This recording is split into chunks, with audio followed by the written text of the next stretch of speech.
پھر کہاں لوٹ کر گئے ہوں گے، دیکھ کر تجھ کو مر گئے ہوں گے۔ جی میرا تعلق تو چکوال سے ہے۔ میری پی ایچ ڈی فائنانس میں ہے، اکاؤنٹنگ اینڈ فائنانس میں، اور بیسیکلی انا کی جنگ چل رہی ہے، پاکستان کا وجود اس میں زیرو مجھے نظر آ رہا ہے۔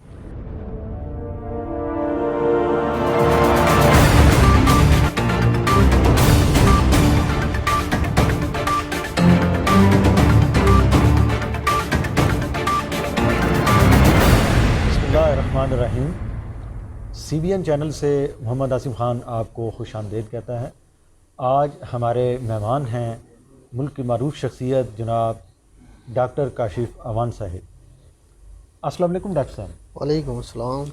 کیسے ہیں سر آپ؟ خیریت سے ہیں؟ الحمدللہ آپ سب سے پہلے تو ڈاکٹر صاحب آپ ہمیں اور ہمارے دیکھنے والے جو ناظرین ہیں ان کو بتائیے کہ یہ آپ کا جو پی ایچ ڈی کا سفر تھا وہ کیسے آپ نے آغاز کیا، اور پھر آپ سے شاعری پہ بھی بات ہوگی، اور آپ کی جو تصانیف ہیں، جو بکس ہیں آپ نے تحریر کی ہیں، ان سے بھی بات ہوگی۔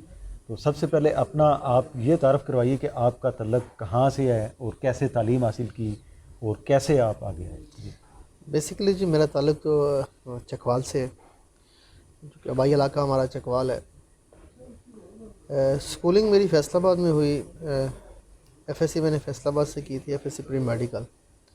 اس کے بعد میں چارٹر اکاؤنٹنسی کی طرف آ گیا، اور سی اے انٹر کرنے کے بعد میں لاہور آ گیا تھا۔ یہاں سے ایک چارٹر اکاؤنٹنٹ فرم میں میری آرٹیکل شپ تھی۔ پھر سے چارٹر اکاؤنٹنسی کے دوران ہی میں نے ایم کام کر لیا تھا۔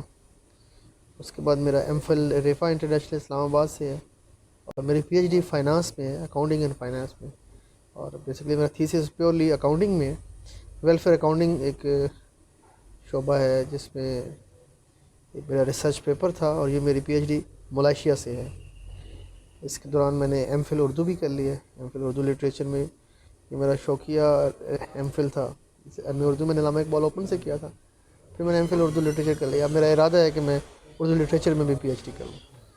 تو ڈاکٹر صاحب یہ جو اکاؤنٹنگ ہے آپ کی جو فیلڈ ہے، یہ تو بڑا ایک خوش قسم کا سبجیکٹ ہے، تو آپ ماشاءاللہ یہ شاعری کی طرف کیسے آ گئے؟ لیکن ہمارے یہاں پاکستان میں ایکچولی شروع سے ہی کبھی کیریئر کاؤنسلنگ نہیں ہوئی نا۔ حادثاتی طور پہ انسان کسی بھی شعبے کی طرف نکل جاتا ہے۔ اب اکاؤنٹنگ ہے یا فائنانس ہے، یہ ایک حادثاتی طور پہ میں اس فیلڈ میں آ گیا۔ ایف ایس سی میڈیکل کی تھی، اس کے بعد مجھے کنٹینیو نہیں کرنے دیا انہوں نے آگے۔ ایم بی بی ایس میں ایکچولی اسکالرشپ ہو گیا تھا میرا لیورپول کے لیے، تو میں لیورپول جانا چاہ رہا تھا، لیکن میں لیورپول نہیں جا سکا، تو پھر میں ادھر اکاؤنٹنسی کی فیلڈ میں آ گیا۔ یہ بھی والد صاحب چونکہ بینکر تھے تو انہوں نے کہا جی بی کام کرنا، بی کام کے ساتھ پھر میرا چارٹر اکاؤنٹنسی کا رجحان بن گیا۔ یہ لٹریچر جو ہے یہ ٹوٹلی اپنی پرسنل چوائس پہ کیا ہے، جہاں پہ میرا رجحان تھا اس طرف چلا گیا۔ جی تو ڈاکٹر صاحب ذرا چکوال کے متعلق بھی بتا دیں کہ وہ آپ کی ہوم لینڈ ہے، تو وہاں کے کوئی دلچسپ واقعات اور کوئی اس کی خصوصیات، اس پہ بھی روشنی ڈالیں۔ چکوال ایک بڑا ہی جناب دلچسپ خطہ ہے، اور کوہستان نمک کا حصہ ہے، 7 مرتبہ پوٹوہار کا حصہ ہے۔ جو اس کی ٹیریٹری کے حوالے سے بات ہے تو یہ بڑی ایکچولی دلچسپ ہے، امر ہے کہ اپنے خطے کے اعتبار سے، اپنی چٹانوں کے اعتبار سے، اپنی بود و باش کے اعتبار سے، اپنے بوٹینیکل جو خصوصیات ہیں اس اعتبار سے یہ افریقہ سے بہت زیادہ ملتا ہے۔ تو قدیم وقت میں بہت پہلے جب بہت زیادہ جغرافیائی تبدیلیاں آئیں تو یہ خطہ ہمارا 7 مرتبہ پوٹوہار والا یہ ٹوٹ کے راکس جب ڈسپیئر ہوئیں تو یہ یہاں پہ آ کے مرج ہوا ہے۔ ادروائز آپ اس کے جو بھی روٹ ہے اس کا انالیسس کریں تو آپ کو افریقہ سے بہت مشابہ ملے گا۔ پھر افریقہ ایک ایسا ملک ہے جہاں پہ آپ کو انسانی ایوولوشن میں اس کا بہت اہم حصہ ملتا ہے، اور سڈنلی پھر آپ کو یہاں پہ 7 مرتبہ پوٹوہار میں، پورے پوٹوہار پلیچو میں، کوہستان نمک کے تمام علاقے میں ارتقاء کا، ایوولوشن کا جو کنسیپٹ ہے وہ مل رہا ہوتا ہے۔ آپ کو ایسے فاسلز مل رہے ہیں جو لاکھوں سال قدیم ہیں، جو یا افریقہ میں ملے ہیں آپ کو، یا پھر آپ کو یہاں پہ کوہستان نمک سے مل رہے ہیں۔ تو افریقہ اور ہند میں جتنا بھی حصہ آپ کو پایا جاتا ہے ایوولوشن کا، اس کا ایک مین مرکز چکوال بھی ہے۔ دریائے سواں کی قدیم ترین تہذیب ہے۔ دریائے سندھ کی تہذیب آپ 3000 سے سال قدیم دیکھ رہے ہوتے ہیں، جبکہ دریائے سواں کی تہذیب سٹون ایج کی تہذیب ہے، 5 لاکھ سال پرانی ہے۔ اور دریائے سواں کا ایک کنارہ اگر آپ کو ٹیکسلا مل رہا ہے تو دریائے سواں کا دوسری سائڈ جو ہے وہ چکوال ہے۔ تو اس پہ ابھی بہت زیادہ ان ایکسپلورڈ پڑا ہوا ہے، لیکن یہ بڑا دلچسپ علاقہ ہے، دیکھنے سے تعلق رکھتا ہے، نہ صرف دیکھنے سے تعلق رکھتا ہے بلکہ پرکھنے سے بھی تعلق رکھتا ہے۔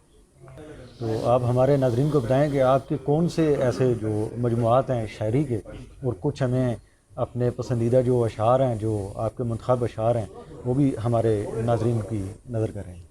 ضرور انشاءاللہ۔ تصانیف کا سلسلہ ایسے ہے کہ جی میرا پہلا جو ناول تھا وہ انگلش ناول تھا ڈیرنگ سرکل، گڈ۔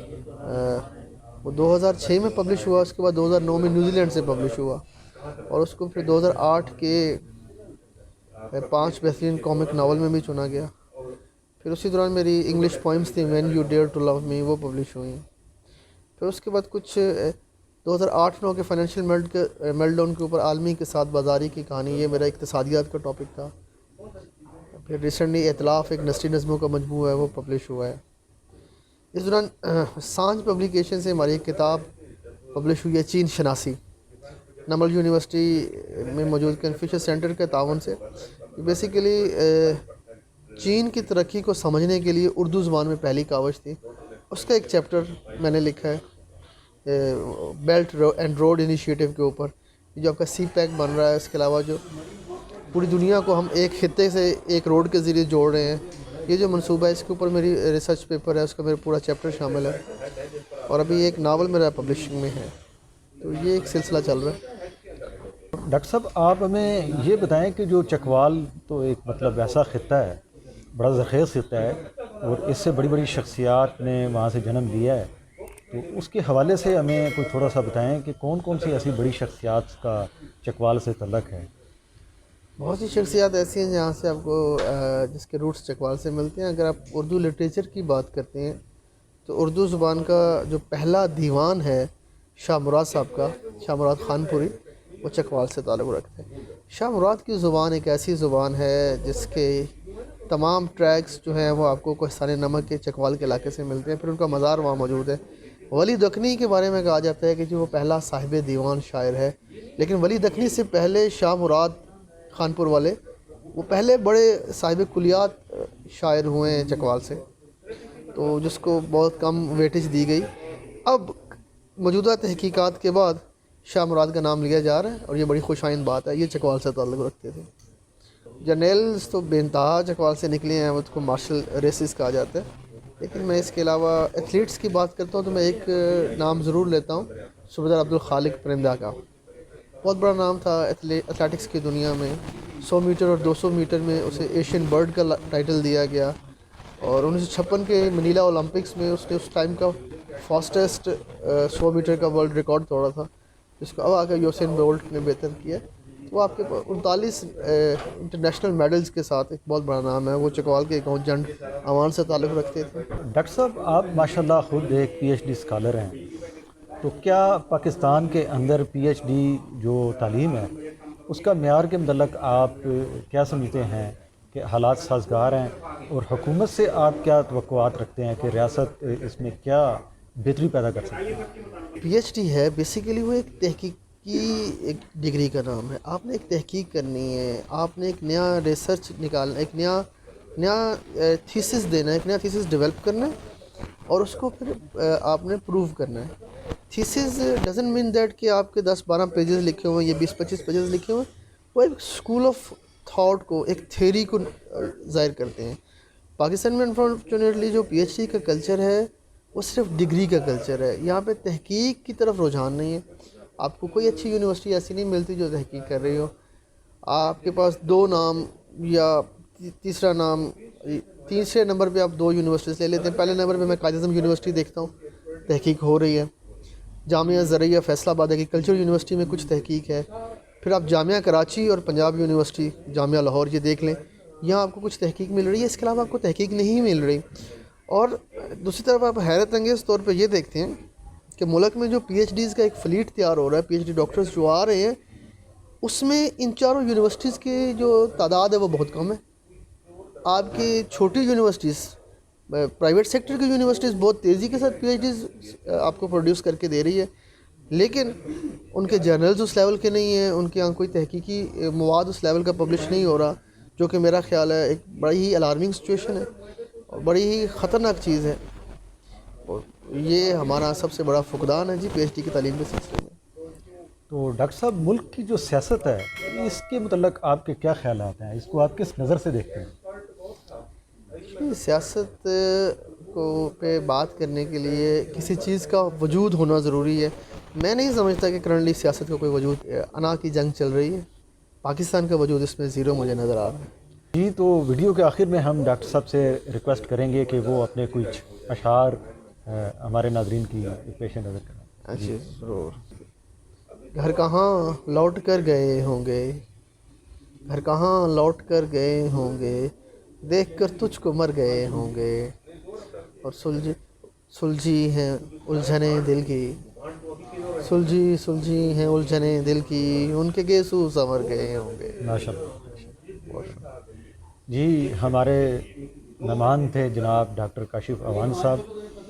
تو ہمارے چینل کو دیکھنے کا بہت شکریہ۔ ہمارے چینل کو سبسکرائب بھی کر دیں، لائک بھی کر دیں، اور ویڈیو کو دوستوں کے ساتھ شیئر بھی کر دیں۔ بہت شکریہ ڈاکٹر صاحب آپ کا۔ تھینک یو، بہت شکریہ۔